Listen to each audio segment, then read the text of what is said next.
Hey, what's up guys, this is DJ. Today we're going to take an early first look at the Ford FW Series Steiger PT350 Pack from DjGoHam Creative Design. In its current state, this pack has two models in there. Of course, we have the Ford FW on your left, and on your right, we have the Steiger PT350. Between the two, we have a ton of customization options, including different engine options, different wheel options, and speaking of wheels, there's 30 different ones. There's also a lot of different customization options, including different stuff like a 3-point on the back or no 3-point, and even an Outback GPS unit. And in the future, we're going to have an Australian oversized banner on it with American warning triangles. Oh, that's going to be so cool. Dirt and wear maps have also been handcrafted from AMG Agri Modding. You guys probably know him. Here you guys can see the dirt mask as well as the wear mask. And all around, we've got these stickers on here, which were created by Landy Man. Man, they're everywhere. Even here on the very back, and they all say different stuff too, and they are clearly readable, so you guys can check them out. The mod also features interactive control for Vertex design. You guys can control different things like raising and lowering your implements and controlling almost everything inside. And lastly, the sounds are still a work in progress, but they are custom made using audio clips from a real Cummins 903 engine. I do want to thank DjGoHam Creative Design for sending this over to show you guys early. Oh, I'm so excited about this one. Check them out. I'm going to leave a couple links in the description. With all that out of the way, let's get this party started, baby. Look at these beautiful machines. We're going to look at customization first, then we're going to do a couple walk arounds. So jump in and we're going to find it right here. Now, I have mentioned previously, especially at Farm Sim News, but they're going to be working on a crossplay version, hopefully, of this Ford. But at the very least, I don't see anything wrong with this case as far as getting it on all platforms. They haven't said anything about it, but shouldn't have a problem. So let's just start by showing that off. The Case IH PT350 Panther Steiger, whatever you want to call it.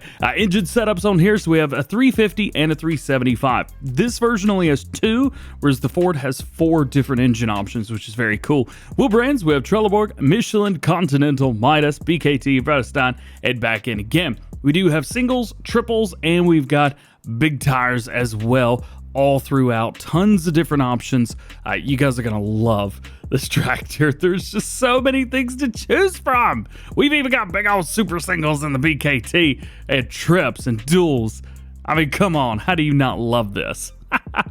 I think for today, let's go into Michelin and let's just go with some big old singles. So filter, this is going to be on the front right-hand corner, our left right there.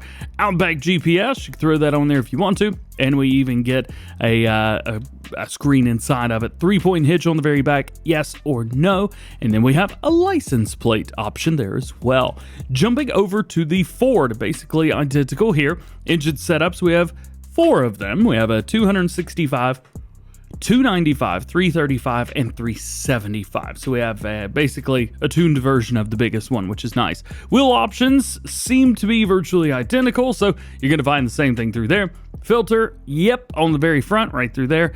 Outback GPS, of course. We're also going to have that 3-point on the back as well. And we got our license plate. So there's your customization options. This will go 18 miles an hour. Coming up and just taking a look around at some of the small details and things like that. Again, we've got the sign down in here. I mean, look at that. It's super really nice. Getting in here, you can see all the tiny itty bitty little details, even into the engine and around. Man, Ford logo looks incredible on the very front of it. And one of the neat things is this might have interactive control, but we're still able to control a few things. If we turn on the help window, I've got an Xbox controller set up, so I can open up the hood, which is pretty cool. And then I can also open up doors. One of these is, there we go. And then I think I can open up this one as well. There we go, yeah! So I'm able to open up a few doors, things like that. With it running, you guys can see the fan in the front running. We see the engine up here. It's just really nice. A lot of detail and a lot of time and effort is going into this mod to make it about as good as it possibly can be. That's your Ford. We'll take a look at the Steiger real quick. Steiger does still have a wear mask on it, so if you see any parts that are, look like that, well, that's because of the wear mask. They look great. It also does appear to be maybe a couple little clipping issues or something through the wheels, but the mod's not done yet. This is just the early preview, and I'm super grateful to be able to show this to you guys. Taking a look in the interior of it, we've got a whole bunch of stuff in here. Obviously, everything works, and if we had IC, we'd be able to control everything further. Of course, we have our gear shift right there in the middle. You can see on the far right-hand side right here. I don't know if I can shift in. Yeah, so you can see all of the different setups here. The gears are exactly the way they're supposed to. It's just really, really cool how they've been able to set all of this up and actually make everything work. I don't know how they did it. It's beyond me, but I always find it super cool.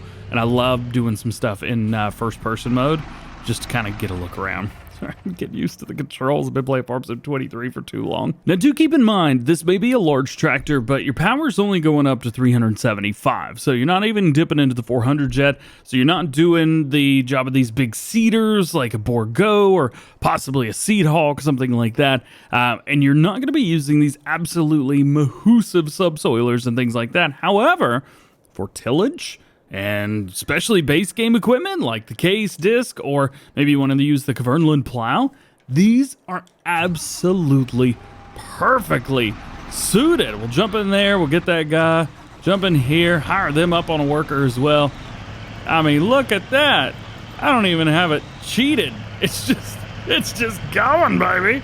And right here, no issues whatsoever. So especially with IJ Creative and the guys that he works with Landyman and AMG, they do a lot of really good, almost perfect real life and realistic pieces of equipment. So this is really what you're going to be using these for.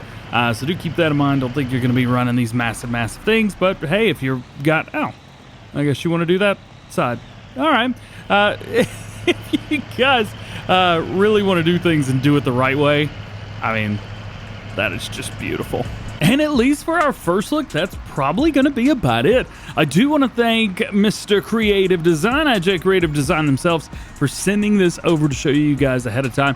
Without them, this video would not have been possible. So huge shout out to him. Again, links in the description. I'll try and throw some stuff down in there for the Landyman and AMG as well. If I haven't, please let me know, and I will do that. Nonetheless, hope you enjoyed the video. Drop a like on it if you did. Get subscribed if you're new. Join the GoHam fam. Double check your notification bells. You never know what I'm going to post next. We'll have a great day. I'm going to have some fun with these. So, y'all have a good one. We'll see you later.